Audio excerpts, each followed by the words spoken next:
Bismillahirrahmanirrahim. Assalamualaikum warahmatullahi wabarakatuh.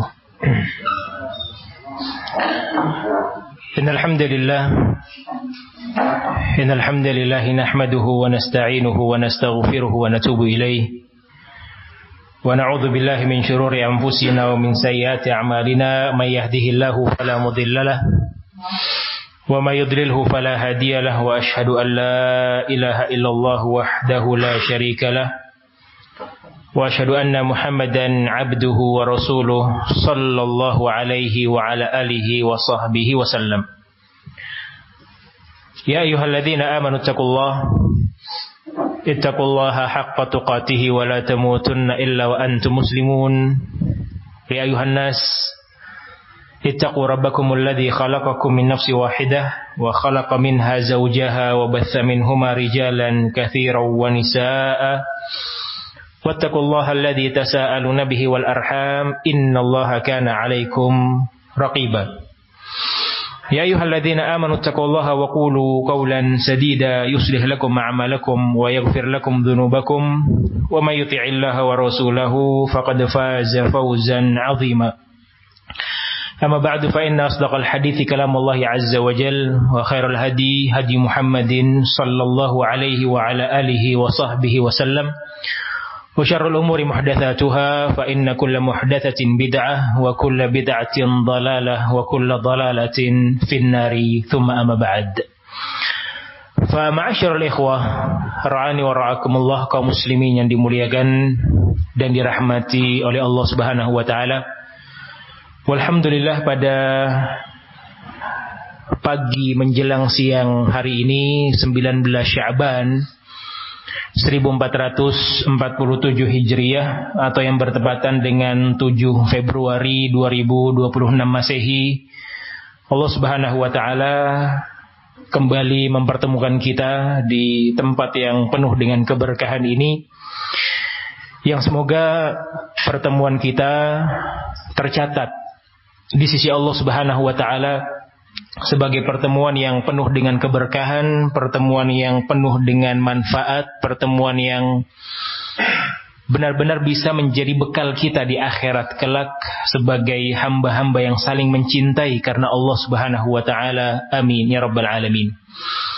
Ikhwati fillah yarhamukumullah, seperti yang telah maklum adanya bahwa pembahasan kita biidznillah taala pada sesi kali ini berkaitan dengan berpuasa dan berhari raya bersama pemerintah. Yang perlu kita ketahui bersama bahwa saat ini kita berada di penghujung bulan Sya'ban, yang artinya dengan izin Allah Subhanahu wa taala kita akan semakin dekat dengan bulan yang penuh dengan keberkahan, dengan bulan Ramadan. Dan seperti yang sudah kita ketahui bersama pula bahwa agama Islam, syariat yang dibawa oleh Nabi alaihi salatu wassalam adalah syariat yang telah sempurna, yang Allah Subhanahu wa taala telah menyatakan dalam ayatnya yang mulia, al-yauma akmaltu lakum dinakum wa atmamtu alaikum ni'mati wa raditu lakumul islama dinan. Pada hari ini kami telah menyempurnakan agama untuk kalian. Pada hari ini kami telah menyempurnakan kenikmatan untuk kalian. Dan pada hari ini kami ridho, kata Allah Subhanahu wa taala, agama Islam sebagai agama yang kalian anut, sebagai agama yang kalian yakini. Maka Islam yang ada di tengah-tengah kita, walhamdulillah, mengatur segala aspek kehidupan.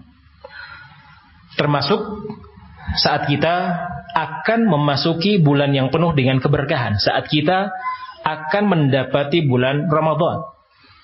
Islam secara umum dan sunnah Nabi alaihi salatu wassalam secara khusus mengatur segala aspek dengan terperinci, segala sisi bagaimana Rasul sallallahu alaihi wa ala alihi wasallam memberikan pesan demi pesan, sabda demi sabda, wejangan demi wejangan, agar kita menjadi muslim yang senantiasa bersatu dan tidak berpecah belah.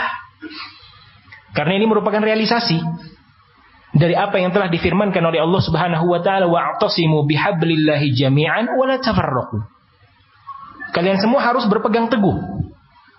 Kita semua diminta oleh Allah Subhanahu wa taala untuk beriktisam, berpegang teguh dengan tali Allah Subhanahu wa taala, dengan Al-Qur'an.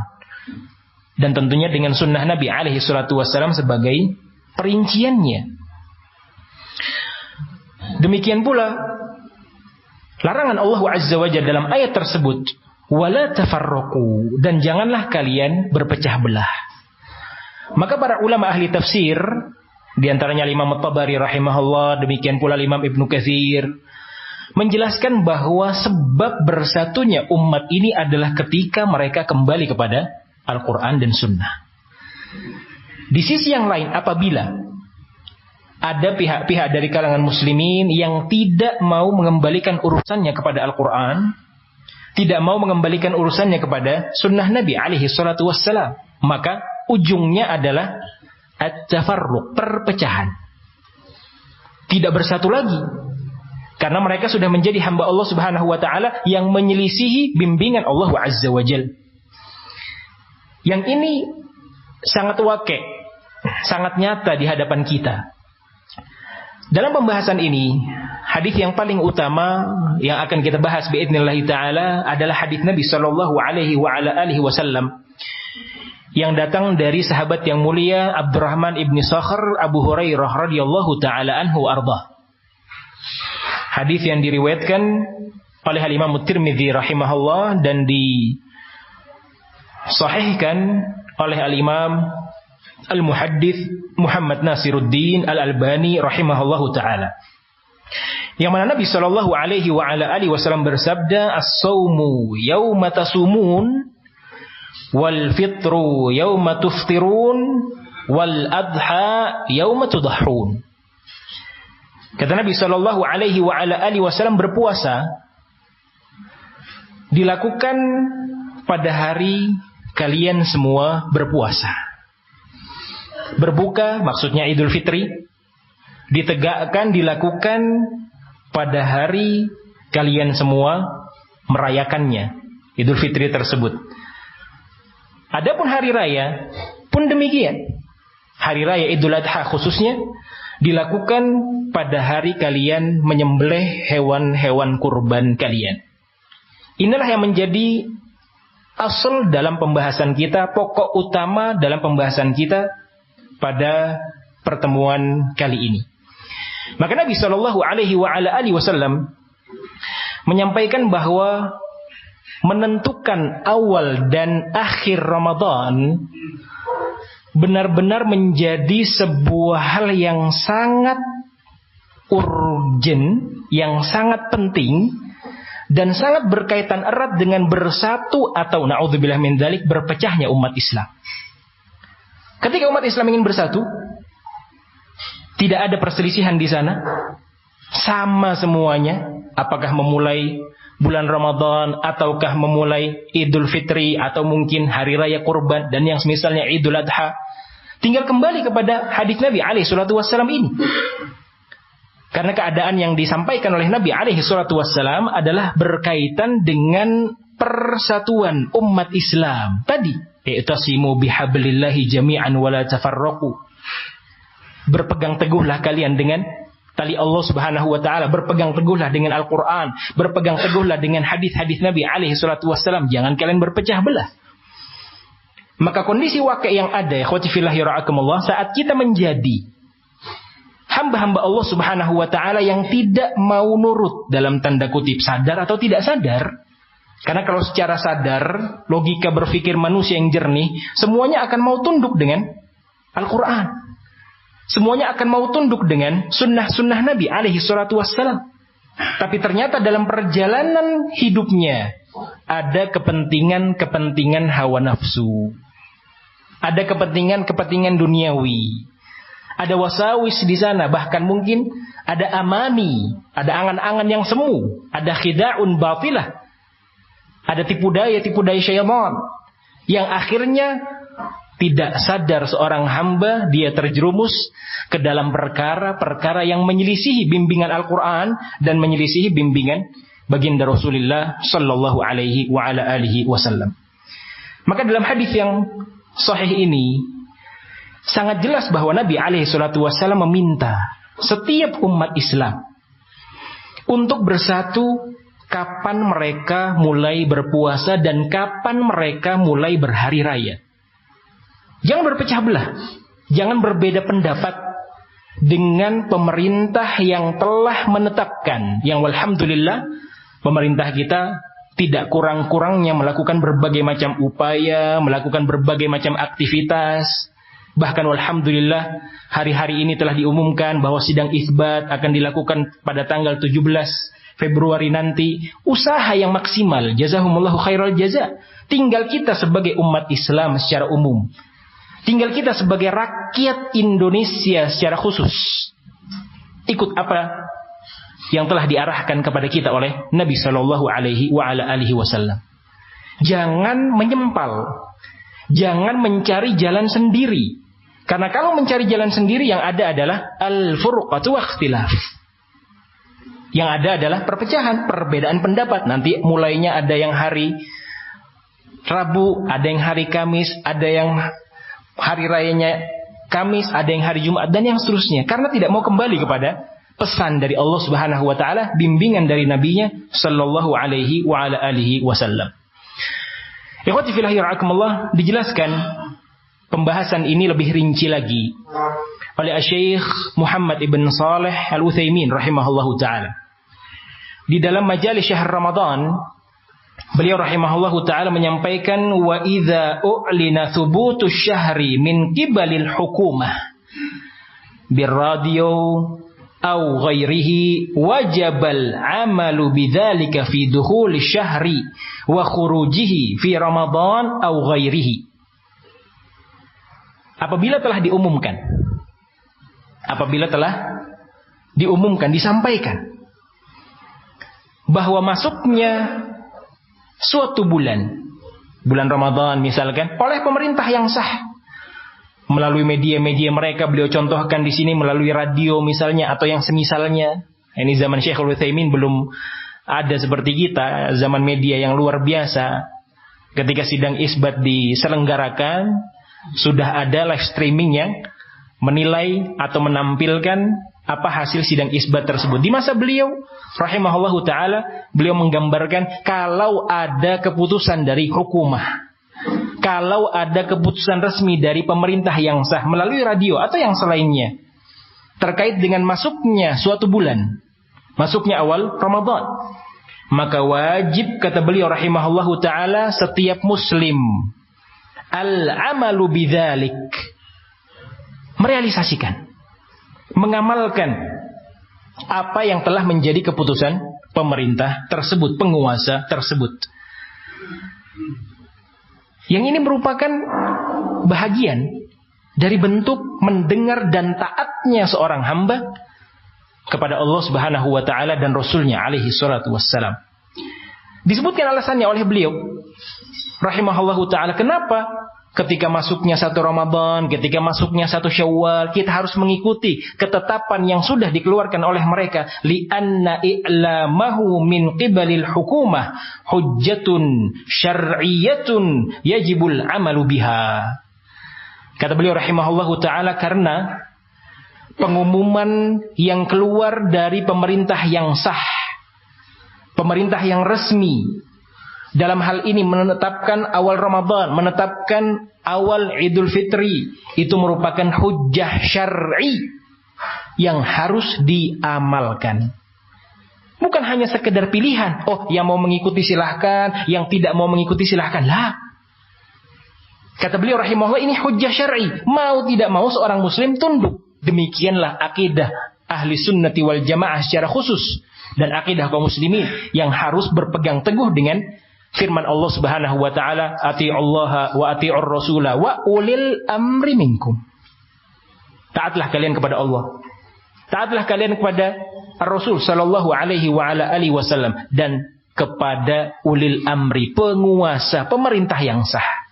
Kalau sekali lagi harapannya umat Islam memiliki satu pilihan, satu kesatuan. Tapi kalau memang ada pihak-pihak yang ingin berselisih, ya artinya merekalah yang menjadi sumber terpecah belahnya umat ini. Yang sekali lagi menyelisih apa yang telah diperintahkan, bahkan dilarang oleh Allah Subhanahu wa ta'ala. Allah perintahkan untuk bersatu. Kembalikan kepada Al-Quran. Kembalikan kepada As-Sunnah. Apa bimbingan Al-Quran dan Sunnah? Ikuti penguasa kita. Ikuti pemerintah kita. Itu akan menjadikan kalian bersatu. Kapan kita keluar dari bimbingan tersebut, maka niscaya akan ada perselisihan demi perselisihan. Na'udzubillah min dzalik. Ikhwati fillah yarhamukumullah, kaum muslimin yang dimuliakan dan dirahmati oleh Allah Subhanahu wa ta'ala. Sewajib apa rupanya ketaatan kita kepada para penguasa? Apakah kewajiban tersebut merupakan kewajiban yang mutlak, yang tidak boleh sama sekali kita selisihi, atau sifatnya kewajiban yang muqayyad, kewajiban yang tergantung? Kalau kebaikan kita taati, kalau keburukan tidak kita taati. Maka jawabannya adalah yang kedua. Jawabannya adalah yang kedua. Kewajiban yang tidak mutlak, tapi kewajiban yang tergantung apa yang sampai kepada kita dari keputusan demi keputusan tersebut. Inilah yang disebutkan dengan pembahasan at-ta'atul muqayyadah. Ketaatan yang tergantung pada keadaannya. Kalau kaitannya dengan amalan soleh, ketaatan kepada Allah, itu wajib. Yang disebutkan tadi, disyaratkan oleh beliau, hujjatun syar'iyyah. Untuk kita beramal dengannya, landasannya itu adalah hujjah yang syar'iyyah, dalil yang sangat syar'i, sesuai dengan perintah Allah Subhanahu wa ta'ala. Tapi kalau seandainya perintah-perintah tersebut, keputusan-keputusan tersebut, pada hal-hal yang berselisihan dengan Al-Quran, berselisihan dengan sunnah Nabi alaihi salatu wassalam, maka hadis beliau menyatakan la ta'ata li makhluqin fi ma'siyatil khaliq. Tidak ada ketaatan kepada satu makhluk pun, manusia, siapapun dia, setinggi apapun kedudukannya, ketika yang diperintahkan adalah kemaksiatan kepada Sang Khaliq. Ikhwati fillah yarhamukumullah, yang harus kita pahami adalah bagaimana ahlu sunnah walhamdulillah mempraktekkan apa yang telah dijelaskan oleh para ulama'nya. Ketika ahlu sunnah wal jamaah benar-benar menjadi pihak-pihak yang apabila perintah-perintah tersebut, keputusan-keputusan tersebut tidak menyelisih Al-Quran dan Sunnah, maka mereka akan menjadi orang yang paling terdepan untuk mentaati keputusan-keputusan pemerintahnya yang sah. Namun apabila ternyata kesimpulan-kesimpulan yang mereka sampaikan, keputusan-keputusan yang mereka sampaikan, kewajiban-kewajiban dalam tanda kutip yang mereka wajibkan berselisihan dengan Al-Quran, berselisihan dengan sunnah Nabi alaihi salatu wassalam, berselisihan dengan ajaran para ulama kita, maka ahlu sunnah pun menjadi pihak yang terdepan yang tidak akan taat kepada kemaksiatan demi kemaksiatan tersebut, keharaman demi keharaman tersebut. Contoh kecilnya, demokrasi, pemilu. Apakah ada dari kalangan ahlu sunnah yang masuk ke bilik suara, memilih, ikut serta dalam pesta demokrasi tersebut? Kalau misalkan ada yang mengaku, iya, ada di antara ahlu sunnah, perlu dipertanyakan apa yang ada di sisi mereka. Karena akidah ahli sunnati wal jamaah jelas-jelas menolak kibarul masyayikh, kibarul ulama, Ibn Baz alaihi rahmatullah, Al-Utsaimin alaihi rahmatullah, bahkan yang sebelumnya Ibn Taimiyah alaihi rahmatullah, menjelaskan betapa rusaknya keadaan-keadaan yang berkaitan dengan demokrasi semacam ini. Disamakan antara suara seorang alim dengan seorang yang jahil. Diisyaratkan demokrasi atau mungkin demonstrasi juga turun ke jalan dan yang semisalnya diingkari oleh para ulama kita. Maka ketika ada kewajiban untuk ahlu sunnati wal jamaah datang ke TPS tertentu, mendatangi bilik-bilik suara yang ada, maka ahlu sunnati wal jamaah yang hakiki bukan hanya pihak-pihak yang mengaku-ngaku bahwa kami ahlu sunnah, kami aswaja, kami dan kami, hanya sekedar dakwah. Khotifillah yara'akumullah. Semua orang kalau sekedar pengakuan sangat mudah. Bisa. Siapa yang tidak bisa mengaku sekarang? Kalau sekedar pengakuan, kami adalah orang yang paling soleh, kami adalah ahlu sunnah, kami dan sangat mudah. Tapi yang menjadi inti pembahasan kita adalah bagaimana realisasinya, bagaimana praktek nyata di lapangannya. Apakah benar-benar akidah ahlu sunnah yang dijalankan atau hanya sekedar slogan? Maka jangan tertipu dengan berbagai macam syubhat. Ikhwati fillahi ra'akumullah. Pihak-pihak yang mengaku sebagai ahlus sunnah, pihak-pihak yang mungkin mengaku berada pada barisan dakwatus salafiyah, ketika adanya pesta demokrasi turun. Bahkan mungkin na'udzubillah min dzalik, sebagian mereka ada yang ekstrim menjadi tim sesnya. Allahumma sallim sallim. Lebih parah dari itu, membawa fatwa ulama bahwa yang demikian adalah sesuatu yang diperbolehkan. Kemana fatwa para ulama al-kibar? Kemana fatwanya Ibn Baz? Kemana fatwanya Al-Utsaimin? Dan yang seterusnya. Rahimahumallahu ta'ala rahmatan wasi'ah. Ikhwati fillah yara'akumullah. Maka kesimpulan yang ada dalam firman Allah subhanahu wa ta'ala. Ati'ullah wa ati'ur rasul wa ulil amri minkum. Bahwa ketaatan kepada Allah dan Rasulnya, na'am, ketaatan yang mutlak. Tanpa ada pengecualian sama sekali. Namun apabila kita bahas pihak yang ketiga, penguasa yang sah, pemerintah yang sah, maka bukanlah ketaatan yang mutlak, karena la ta'ata li makhluqin fi ma'siyatil khaliq. Bahkan dalam firman Allah Subhanahu wa taala seperti yang dibahas oleh sebagian para ulama ahli tafsir, ucapan atau lafaz perintah ati'u hanya diulangi pada dua pihak tadi, Allah Subhanahu wa taala dan Ar-Rasul alaihi salatu wassalam. Sementara lafaz ati'u tidak diulangi oleh Allah Azza wa Jalla pada saat mewajibkan kita untuk taat kepada penguasanya. Tidak lantas difirmankan oleh Allah Azza wa Jalla, ati'ullah wa ati'ur rasul wa ati'u ulil amrlah. Maka sebagian para ulama ahli tafsir membahas ini isyarah. Ada isyarat dari Allah Subhanahu wa taala bahwa yang berkaitan dengan sikap kita, ketaatan kita kepada penguasa, sifatnya masih bergantung keadaan. Kalau yang diperintahkan adalah amalan soleh, alhamdulillah. Kita akan menjadi orang terdepan untuk mengamalkannya, merealisasikannya. Bahkan itu seperti yang diucapkan Syekhul Utsaimin, hujjatun syar'iyyah, kita letakkan di kepala-kepala kita, taat. Kita harapkan itu adalah hal yang bisa mendekatkan diri kita kepada Allah Subhanahu wa ta'ala. Namun apabila tidak berkaitan dengan Al-Quran, tidak berkaitan dengan perintah-perintah Allah Subhanahu wa ta'ala, maka Ahlus Sunnah pun akan menjadi golongan yang terdepan, pihak yang terdepan dalam menolak hal-hal tersebut. Ikhwati fillah yara'akumullah, kaum muslimin yang dimuliakan dan dirahmati oleh Allah Subhanahu wa ta'ala, hadis Nabi alaihi salatu wassalam yang datang dalam periwayatan Al-Imam Ahmad rahimahullah, demikian pula Al-Imam At-Tirmidzi rahimahullahu ta'ala, menjelaskan dengan lafaz yang sangat sharih, dengan lafaz yang sangat jelas. Perintah dari beliau alaihi salatu wassalam, alaikum bil jamaah, wajib atas kalian untuk bersama dengan al-jamaah, bersama dengan jamaah kaum muslimin. Yang dimaksudkan oleh Nabi alaihi salatu wassalam apa? Pemerintahnya. Di mana posisi pemerintah yang sah? Apalagi pemerintah tersebut adalah pemerintah Muslim yang tidak diketahui kekufurannya. Pemerintah yang alhamdulillah di hadapan mata kita masih menjaga batasan-batasan Allah Subhanahu wa ta'ala. Masih menjaga kewajiban-kewajibannya dan yang semisalnya. Alaikum bil jamaah. Pegang erat-erat jamaah tersebut. Pegang erat-erat ketaatan kepada penguasa tersebut. Wa iyyakum wal furqah, kata Nabi alaihi salatu wassalam. Hati-hati kalian dari memisahkan diri kepada mereka atau memisahkan diri dari mereka. Fa inna syaitana ma'al wahid, karena sesungguhnya syaitan itu bersama yang satu.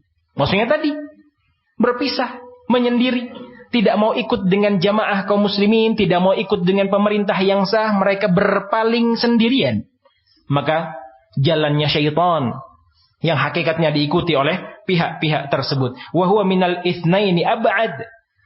Adapun apabila syaitan mendapati ada di sana 2 orang, ada di sana 3 orang, ada di sana al-jamaah yang senantiasa taat dan terus mendengar pemerintah-pemerintahnya yang sah, maka syaitan akan semakin menjauh dari mereka. Wa man arada buhbuhatal jannati fa alaihi bil jamaah. Maka barang siapa yang ingin masuk ke dalam surga Allah Subhanahu wa taala, wajib atasnya untuk berpegang teguh dengan al-jamaah.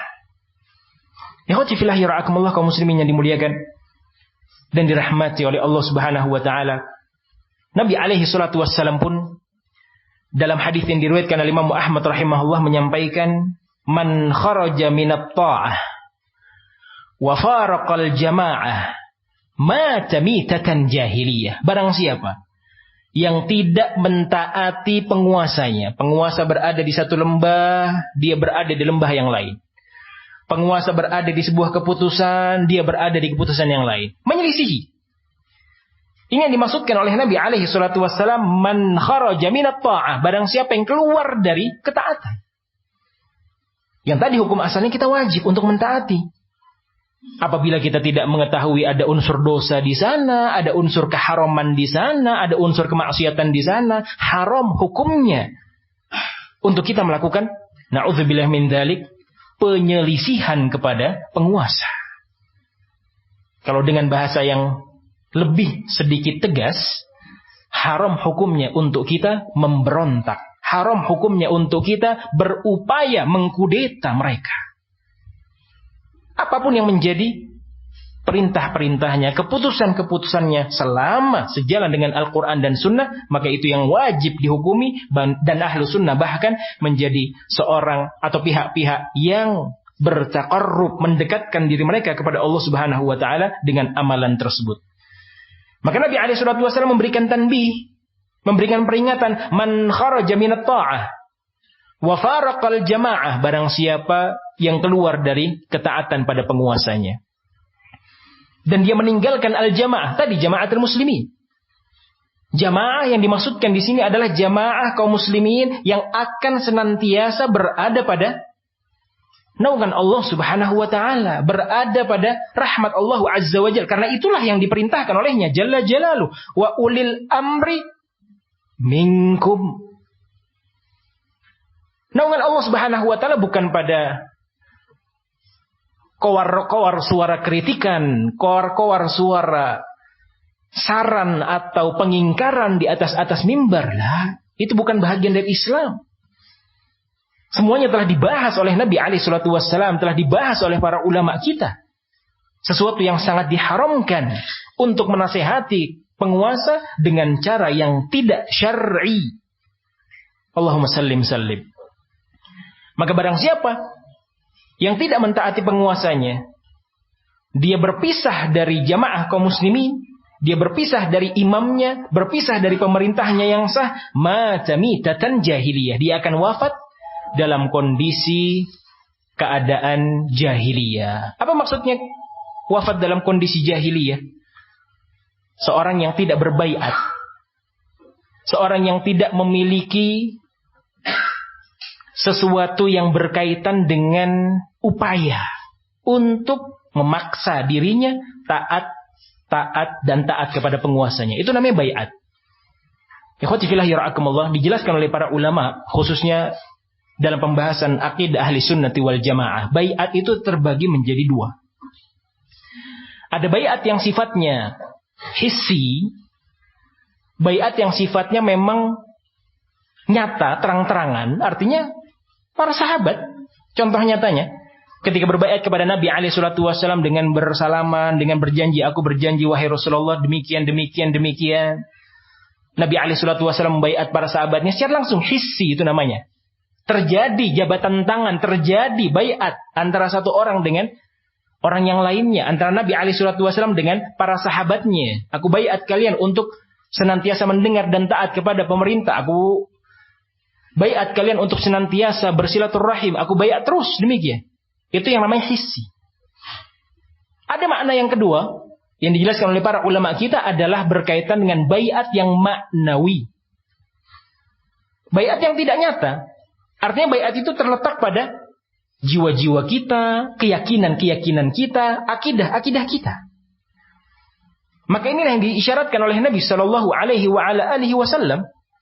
Ketika ada seorang yang tidak mau tunduk kepada perintah-perintah penguasa, pemerintah-pemerintah yang sah, maka disitulah dia akan wafat dalam kondisi al-jahiliyah, wafat dalam kondisi tidak memiliki baiat secara maknawi.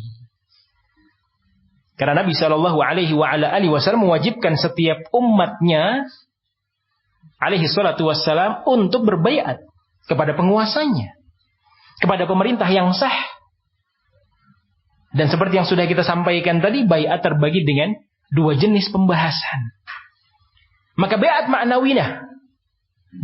ma'nawilah yang akidah ahli sunnati wal jamaah senantiasa mengajarkan kepada as-salafiyin, senantiasa mengajarkan kepada ahli sunnati wal jamaah, jangan sampai kalian memiliki niat untuk memberontak, jangan sampai kalian memiliki niat untuk mengkudeta dan yang semisalnya. Karena pemerintah, apabila tidak kita berbaiat kepadanya, kita akan wafat dalam kondisi na'udzubillah min dzalik jahiliyah. Yang lebih sore, yang lebih jelas lagi, datang dalam hadis Nabi alaihi salatu wassalam yang diriwayatkan oleh Imam Ibnu Abi Asim rahimahullahu taala. Kata beliau alaihi salatu wassalam, "Thalathatun la tus'alu anhum." Ada 3 orang yang tidak akan ditanya oleh Allah Subhanahu wa taala. Tidak akan ditanya konotasinya kepada hal yang negatif.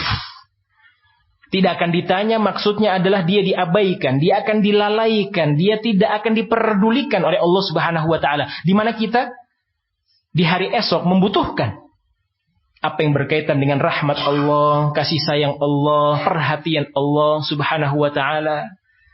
Tapi 3 golongan manusia ini, kata Nabi alaihi salatu wasallam, tidak akan diperdulikan oleh Allah azza wa jalla. Yang pertama, kata beliau, rajulun faraqal jamaah. Seorang yang meninggalkan jamaah. Seorang yang tidak mau taat.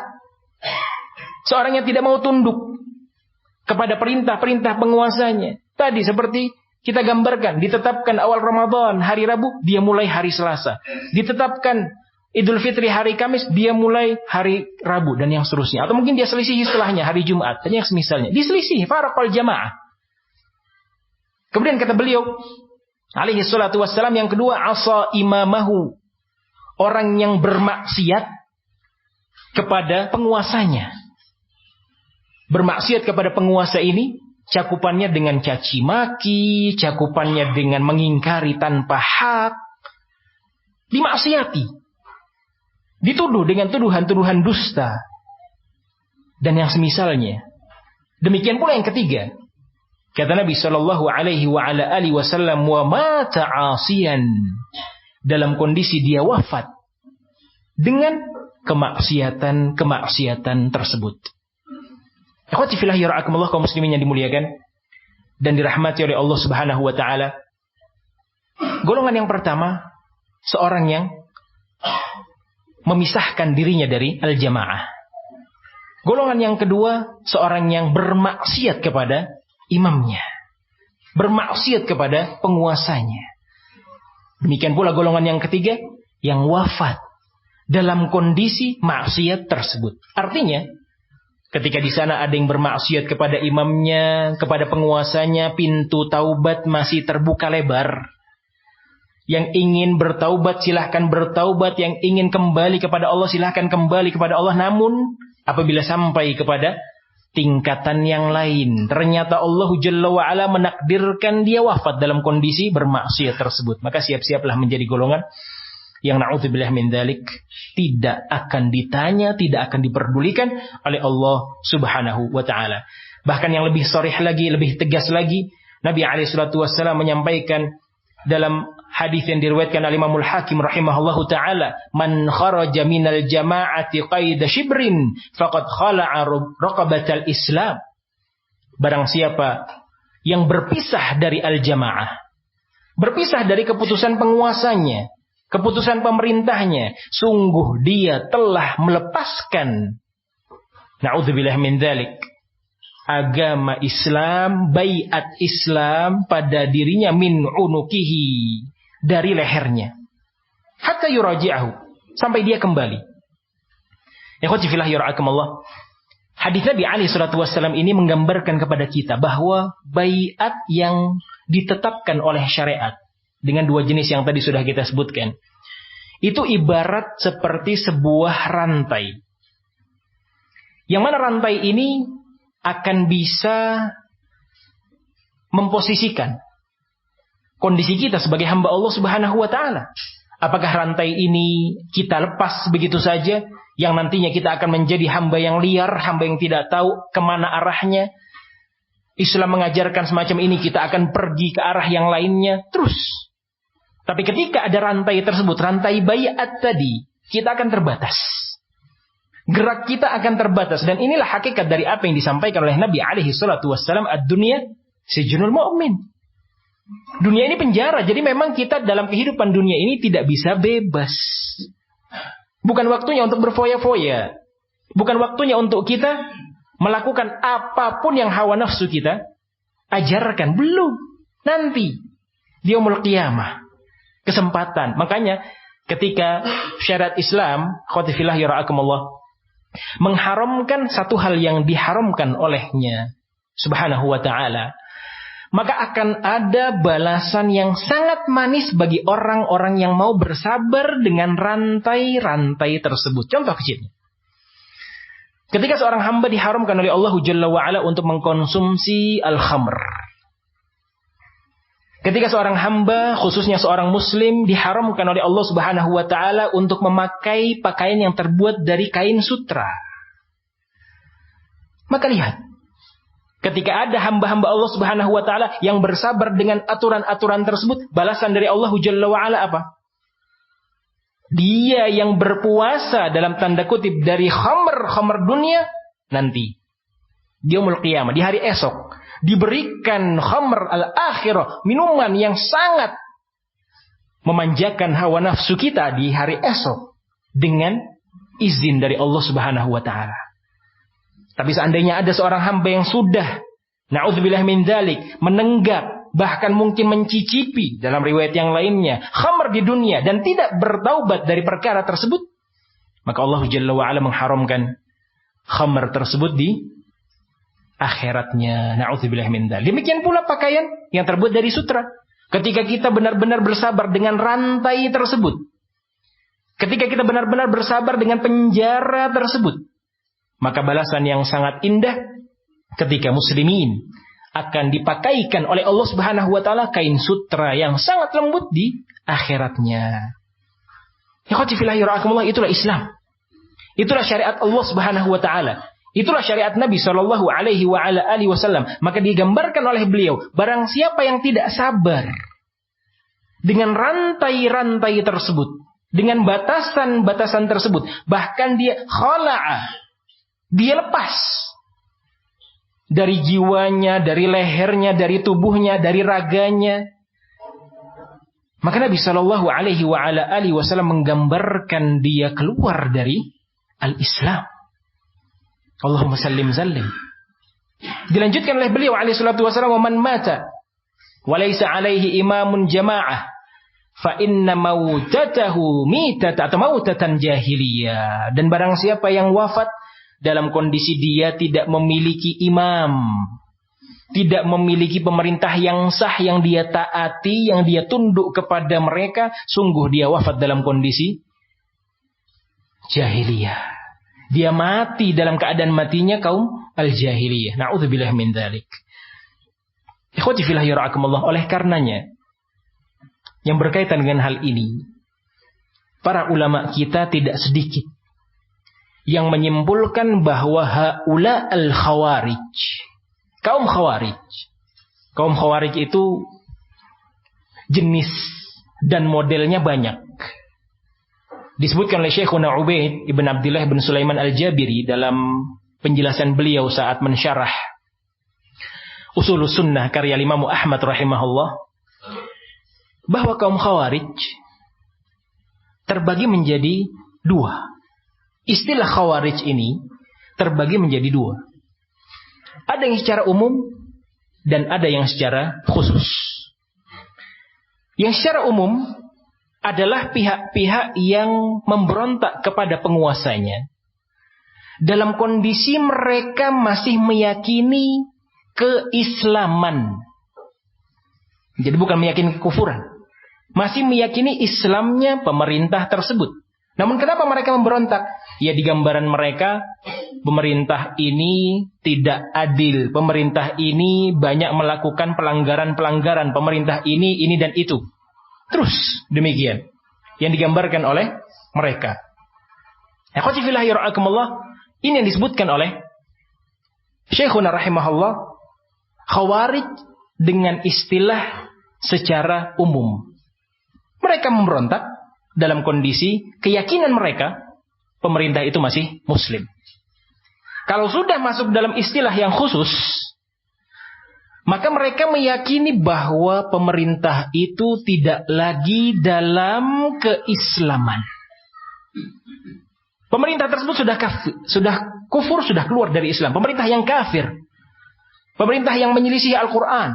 Pemerintah yang kata mereka, menurut mereka, dengan dalil firman Allah Subhanahu wa ta'ala, bukan dalil, lebih tepatnya dalih.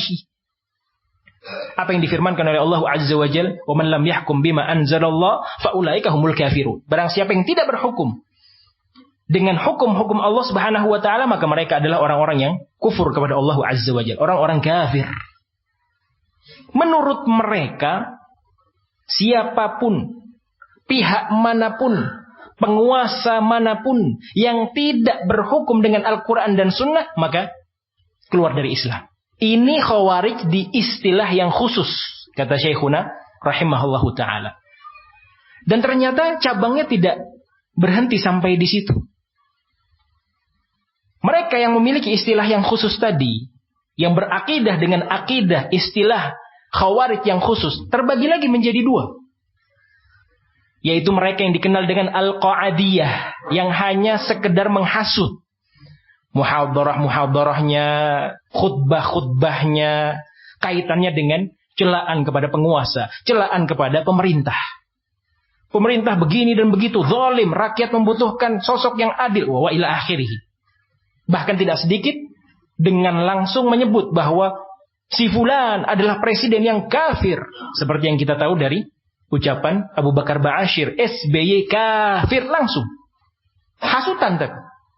Apakah dia turun dalam medan peperangan atau medan tempur atau mungkin medan jihad dalam tanda kutip, melakukan aksi bom bunuh diri dan yang selain? Tidak. Dia masuk dalam kondisi atau golongan Al-Qa'adiyah, hanya sekedar hasutan. Di sisi yang lainnya, ada yang dikenal dengan Al-Muharabah. Itulah yang turun ke jalan. Itulah yang melakukan aksi demi aksi. Na'udzubillah min dzalik. Maka Khawarij bermacam-macam, ikhwati fillah yarhakumullah. Yang tadi kita simpulkan, tidak sedikit dari para ulama kita yang memberikan sebuah hukum bahwa kaum Khawarij ini orang-orang yang telah disebutkan oleh Nabi alaihi salatu wassalam, yamruquna minad-din kama yamruqus sahmu minar ramiyah. Mereka sudah keluar dari agama Islam seperti keluarnya sebuah busur panah dari korbannya, hewan buruannya.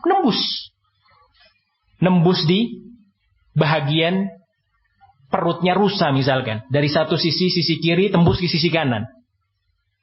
Itu hewan buruan ketika kena sebuah busur panah. Demikianlah kaum Khawarij. Ini Islam ditembus oleh mereka. Keluar dari Islam. Maka sesuai dengan apa yang disampaikan oleh Nabi SAW, hakikatnya mereka ini sudah mati. Na'udzubillah min dzalik, dalam kondisi matinya kaum al-jahiliyah.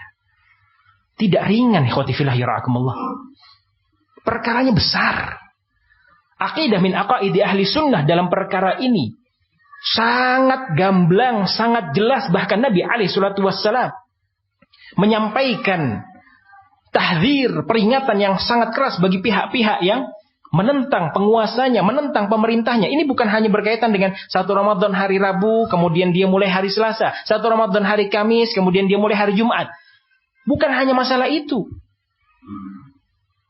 Efek negatif setelahnya karena perbedaan keputusan tersebut akhirnya yang aslinya i'tasimu bihablillahi jami'an jadi berpecah belah. Ada umat Islam yang mengikuti ini, ada umat Islam yang mengikuti itu. Ya dengan kejahilan mereka, dengan mungkin husnudzonnya mereka kepada pihak-pihak tertentu. Belum lagi kalau kaitannya bukan organisasi, tapi mungkin komunitas tertentu yang hanya melihat kepada pasang surutnya air. Jauh-jauh hari sudah menetapkan Ramadan sudah selesai. Ramadan sudah mulai. Kemana firman Allah Subhanahu wa ta'ala? Kemana bimbingan para ulama? Kemana apa yang telah disampaikan oleh Nabi Sallallahu Alaihi Wasallam? Tidak seringan apa yang kita bayangkan. Apa yang disampaikan oleh Nabi SAW terkait dengan celaan kepada kaum Khawarij? Syarrul khalqi wal khaliqah.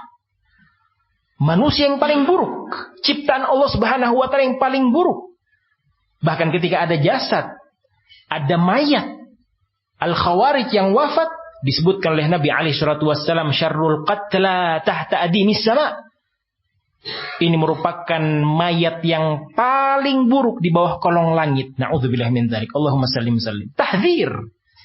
Peringatan yang sangat keras dari beliau SAW agar umat ini lari menjauh dari sifat-sifat kaum Khawarij. Dan ciri khas dari kaum Khawarij adalah seperti namanya, al-khuruju 'alal wulah. Tidak akan mau mentaati pemerintah yang sah. Mereka akan lebih condong untuk keluar, menyelisihi keputusan demi keputusan, aturan demi aturan yang disampaikan oleh penguasanya. Na'udzubillah min dzalik. Ikhwati fillah yarhakumullah, ucapan sahabat yang mulia Abdullah bin Mas'ud radhiyallahu taala anhu ardah, yang dinukilkan oleh Imam Ibnu Battah di dalam Al-Ibanah. Kata Abdullah bin Mas'ud radhiyallahu taala anhu ardah, ya ayyuhan nas. Ini seorang sahabat yang menasihati kita semua. Yang semacam ini dikenal oleh para ulama ahli hadis dengan hadis yang mauquf. Hadis tapi bahagian dari ucapan sahabat yang mulia radhiyallahu taala anhum jami'an.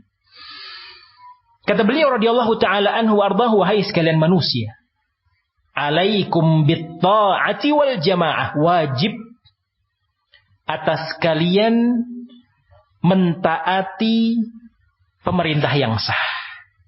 Wajib atas kalian berpegang teguh dengan jamaah kaum muslimin. Kita akan melihat di setiap masanya, di setiap zamannya, khotifillah yara'akumullah, yang berada di tengah-tengah penguasa, itulah yang berada di sisi al-haq, di sisi kebenaran, ketika mereka menjalankan perintah Allah dan Rasulnya alaihi salatu wassalam. Dan kenyataan membuktikan bahwa pihak-pihak yang melakukan kudeta, upaya pemberontakan, tidak setuju dengan keputusan ini dan itu dan yang semisalnya, hanyalah segelintir orang. Hanya segelintir pihak. Tapi mayoritas dari kaum muslimin akan ikut dengan apa yang telah dibimbingkan oleh Allah Subhanahu wa taala dan Rasulnya alaihi salatu wassalam. Dan itulah fitrah. Tabiat dasar manusia, fitratallahi allati fataran nas 'alaiha. Itu fitrah, tabiat dasar yang telah Allah Subhanahu wa taala ciptakan di tengah-tengah manusia. Maka kita lihat saudara-saudara kita dari awamul muslimin, fitrahnya mereka akan mengarahkan jangan ikut-ikutan dengan keputusan yang belum disepakati, belum diumumkan secara resmi oleh penguasa, khususnya berkaitan dengan 1 Ramadan atau 1 Syawal. Lihat mayoritas muslimin di mana? Di keputusan pemerintah yang sah. Karena mereka berada di atas fitrah. Selama mereka berjalan di atas Al-Quran dan Sunnah, mereka akan terbimbing dengan bimbingan Allah Subhanahu wa ta'ala. Dan ternyata pihak-pihak tertentu yang berusaha menyelisihi apa yang ada di sisi penguasa yang sah, segelintir orang tadi.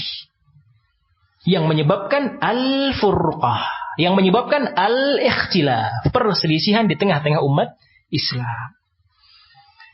Ikhwati fillah yarhakumullah, dilanjutkan oleh beliau, fa innaha hablullahi alladzi umira bih. Kalian wajib untuk taat kepada penguasa. Kalian wajib bersama dengan jamaatul muslimin, karena itulah tali Allah Subhanahu wa taala yang telah diperintahkan untuk seorang berpegang teguh dengannya. Ayat yang sudah kita isyaratkan dari awal majelis tadi, wa'tasimu bihablillahi jami'an. Kalian semua, wahai hamba-hamba Allah Subhanahu wa taala, i'tasimu, berpegang teguhlah dengan tali Allah.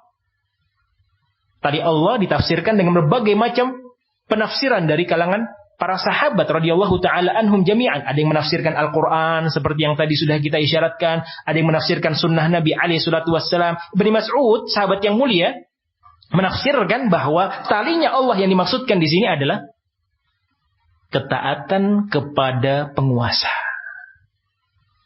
Karena kalau kita memang melihat keadaan yang waqi', yang nyata, ya khotifillah yarhakumullah, saat ada pihak-pihak yang berusaha mengkudeta penguasanya, maka ujung-ujungnya adalah kebinasaan. Na'udzubillah min dzalik. Kita bisa lihat bagaimana negara Libya sekarang. Kita bisa lihat negara-negara kaum muslimin yang mereka berupaya untuk berpisah dari pemerintah yang sah. Apa yang akhirnya mereka alami sekarang? Penyesalan. Suriah, lihat bagaimana mereka semua berandai-andai, berangan-angan, kalau seandainya kami tidak melakukan kudeta, kalau seandainya kami tidak melakukan pemberontakan. Dengan kezaliman demi kezaliman yang ada, sabarnya mereka dengan bimbingan Allah Subhanahu wa taala dan bimbingan sunnah Nabi alaihi salatu wasallam. Demikian pula bimbingan para sahabat, di antaranya Ibnu Mas'ud radhiyallahu taala anhu arda, mereka akan berada pada rahmat Allah Subhanahu wa taala. Namun sebagian pihak tidak sabar, menyangka. Sama tadi seperti kaum Khawarij dengan istilah yang umum, menyangka bahwa apa yang mereka lakukan dari caci makian, apa yang mereka lakukan dari kritikan-kritikan yang ilmiah, kata sebahagian mereka, itu adalah kebaikan. Jadi siapa yang berhak jadi penguasa? Ya kami yang berhak jadi penguasa. Ujung-ujungnya kepentingan duniawiyah. Na'udzubillah min dzalik. Ikhwati fillah yarhakumullah. Nasihat sahabat ada di hadapan kita. Dengar kalian dengan para penguasa, kata Ibnu Mas'ud radhiyallahu taala anhu arda. Itu tali Allah Subhanahu wa taala yang kalian diperintahkan untuk berpegang teguh dengannya. Wa innama yakrahuna fil jamaah khairun mimma yuhibbuna fil furqah. Ditekankan oleh beliau rahimahullahu taala bahwa apa yang kalian benci, apa yang kalian tidak sukai, apa yang kalian tidak cocok dengan al-jamaah tersebut, dengan pemerintah tersebut, jauh lebih baik, khairun, dibandingkan dengan kebaikan yang kalian harapkan dari perpecahan. Apa kebaikan yang bisa didapat dari kudeta? Apa kebaikan yang bisa didapatkan dari pemberontakan? Tidak ada sama sekali. Itu semua zinatun minasyayatin. Hanya hiasan dari iblis. Oh, nanti akan demikian, nanti akan tegak keadilan, nanti akan tegak kesejahteraan. Wasawis. Hanya sekedar gambaran dari iblis laknatullahi alaihim agar umat Islam tidak bersatu dengan penguasanya, menyelisihi kesimpulan-kesimpulan hukum-hukum dari pemerintahnya yang sah. Sabarnya kita dengan beliau bahasakan yakrohun, hal yang kita tidak suka, sabarnya kita dengan sesuatu yang tidak sejalan dengan hawa nafsu kita, itu masih lebih baik dibandingkan dengan sesuatu yang kita cintai tapi harus mengorbankan persatuan. Al-furqah hanya khayalan, hanya wasawis, hanya al-amani, angan-angan yang semu yang digambarkan oleh syaitan. Ujung-ujungnya lihat Libya, lihat Suriah, angan-angan palsu, angan-angan semu yang ternyata mereka sesali. Allahumma sallim sallim. Bahkan ternukil pula dari ucapan al-Imam Al-Auza'i rahimahullahu ta'ala, khamsun kana 'alaiha ashabu Muhammadin sallallahu alaihi wasallam wattabi'una bi ihsan. Ada 5 hal yang ada di sisi akidahnya para sahabat, demikian pula para tabi'in, orang-orang yang mengikuti mereka dengan kebaikan. Disebutkan yang pertama adalah luzumul jamaah, dan di antaranya pula adalah ittiba'us sunnah, senantiasa berada di sisi al-jamaah, pemerintah yang sah, dan mengikuti senantiasa sunnah-sunnah Nabi sallallahu alaihi wa ala alihi wasallam. Itu yang ada dalam akidah Rasul alaihi salatu wassalam. Itu yang diwariskan oleh beliau kepada para sahabat. Maka tidak ada kebaikan ya khawati fillah ya ra'akumullah saat kita ingin memulai satu Ramadan, saat kita ingin memulai satu Syawal dengan sesuatu yang menyelisihi Al-Quran dan menyelisihi hadis-hadis Nabi sallallahu alaihi wa ala alihi wasallam. Bahkan lebih dari itu, ikhwati fillah yura'akumullah, ketika kita mentaati penguasa kita, pemerintah kita, kita nurut, kita ikut dengan pengumuman resmi yang telah mereka siarkan. Maka hadis Nabi alaihi salatu wassalam memuji kita dengan ucapan man ata'ani faqad ata'allah. Hadis yang diriwayatkan oleh Imam Al-Bukhari wal Imam Muslim alaihi rahmatullah. Kata Nabi alaihi salatu wassalam, barang siapa yang taat kepadaku, maka dia telah taat kepada Allah. Wa man 'asani faqad 'asallah. Barang siapa yang telah bermaksiat kepadaku, maka dia telah bermaksiat kepada Allah. Wa man yuti'il amira faqad ata'ani. Barang siapa yang taat kepada penguasanya, pemimpinnya, faqad ata'ani. Maka artinya dia telah taat kepadaku. Sekali lagi, ikhwati fillah ya ra'akumullah, bukan perkara yang ringan. Kita menyelisihi keputusan pemerintah, kita menyelisihi keputusan penguasa yang sah, bukan perkara yang ringan. Kaitannya taat dengan tidak taatnya kita kepada Ar-Rasul sallallahu alaihi wa ala alihi wasallam. Jangan dianggap remeh. Tidak bisa kita anggap sepele. Hanya perkara furu, hanya perkara cabang, hanya perkara ijtihadiyah. Wa ila akhirih, hati-hati dari syubhat syaitaniyah, wasawi syaitaniyah. Na'udzubillah min dzalik. Pegang ucapan Nabi alaihi salatu wasallam, wa man yuti'il amira faqad ata'ani. Barang siapa yang taat kepada penguasanya, sungguh dia telah taat kepadaku. Dilanjutkan oleh beliau alaihi salatu wasallam, wa man ya'sil amira faqad 'asani. Barang siapa yang bermaksiat, menyelisihi penguasanya, sungguh dia telah menyelisihi aku, sungguh dia telah bermaksiat kepadaku. Wa innamal imamu junnatun. Karena sesungguhnya, perhatikan baik-baik, penguasa itu, kata beliau, pemerintah yang sah itu adalah junnah, perisai, benteng dari kehancuran, benteng dari perselisihan. Coba kita bayangkan, kalau semua umat Islam dengan semua firqahnya, dengan semua kelompoknya, dengan semua organisasi secara umum ikut dengan aturan pemerintah. Misalkan 1 Ramadan tahun ini jatuh pada hari Rabu, jatuh pada hari Kamis, semua umat Islam ikut. Betapa bahagianya kaum muslimin yang ada di tengah-tengah kita. Gambaran umumnya, ikhwati fillah ya ra'akumullah, apa yang terjadi dan apa yang Allah Subhanahu wa taala beri karunia kenikmatan kepada negeri Saudi Arabia. Tidak ada satupun dari kaum muslimin yang ada di negara yang penuh dengan keberkahan tersebut kecuali mengikuti, mentaati keputusan maliknya, keputusan rajanya, keputusan pemerintahnya. Lihatlah keberkahan demi keberkahan yang Allah Subhanahu wa taala turunkan kepada mereka. Coba kita bayangkan itu terjadi di Indonesia, luar biasa. Mungkin pihak-pihak yang suka menyelisih pemerintah mendapatkan nasihat untuk mereka tanazul, untuk mereka ngalah. Jangan lebih dahulu mengumumkan, tunggu sedikit, sabar. Ini kaitannya dengan ketaatan kepada Rasul sallallahu alaihi wa ala alihi wasallam. Ini kaitannya dengan ad-dunya sijin al-mu'min. Walaupun mungkin nanti dianggap sebagai organisasi yang tidak, dalam tanda kutip, bertaring, organisasi yang bukan besar, dan biarkan. Pengakuan-pengakuan duniawi tidak kita butuhkan. Wahai hamba Allah Subhanahu wa taala, yang penting umat Islam tidak ada yang menjadi korban. Ikhwati fillah ya ra'akumullah, kaum muslimin yang dimuliakan dan dirahmati oleh Allah Subhanahu wa taala. Innamal imamu junnah. Imam itu sebagai penguasa, itu sebagai perisai, benteng yang benar-benar bisa melindungi maslahat yang ada di tengah-tengah kaum muslimin. Ya khawati fillah ya ra'akumullah, demikian pula apa yang pernah disampaikan oleh Nabi sallallahu alaihi wa ala alihi wasallam dalam hadis yang diriwayatkan oleh Imam Ahmad rahimahullahu taala. Kata beliau alaihi salatu wassalam, yakunu umara salinu lahumul julud wa la tatma'innu ilaihimul qulub. Thumma yakunu umara tashma'izzu minhumul qulub wa taqsha'irru minhumul julud. Faqala rajulun ya Rasulullah, afala nuqatiluhum? Qal la, ma aqamus shalah.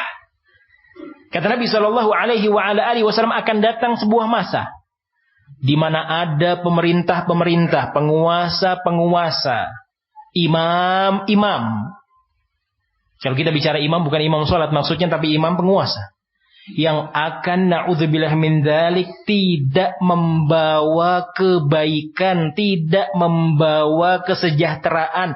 Isi dari kepemimpinannya, isi dari perintah-perintahnya adalah kedzaliman demi kedzaliman. Akan ada di masa tertentu, di akhir zaman, akan ada model-model penguasa yang demikian. Hati tidak akan tenang dengan perintah demi perintah, keputusan demi keputusan yang dikeluarkan oleh mereka. Bahkan mungkin hati-hati kaum muslimin ketika itu senantiasa mengalami ketakutan. Maka sebahagian para sahabat menyampaikan kepada Nabi SAW, kalau seandainya kami menemui zaman itu, wahai Rasulullah, afala nuqatiluhum? Bolehkah kami untuk mengkudeta mereka, memberontak mereka, memerangi mereka? Karena tadi penuh dengan kedzaliman, penuh dengan kejahatan, tidak ada keadilan, tidak ada kesejahteraan menurut sebagian pihak.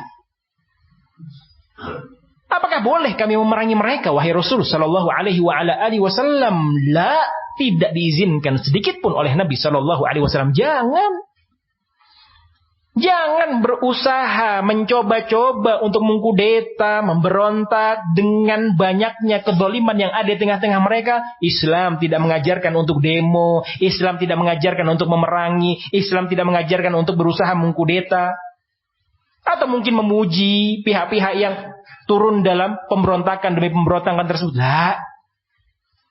Ma'aqamus shalah, selama mereka, yakni pemerintah tersebut, penguasa tersebut mengerjakan ibadah sholat, selama mereka muslimin, kecuali kekufuran yang nyata, kufuran bawahan yang jelas-jelas kekufuran, yang itu bisa menjadikan dalil ketika kita nanti menghadap Allah Subhanahu wa taala.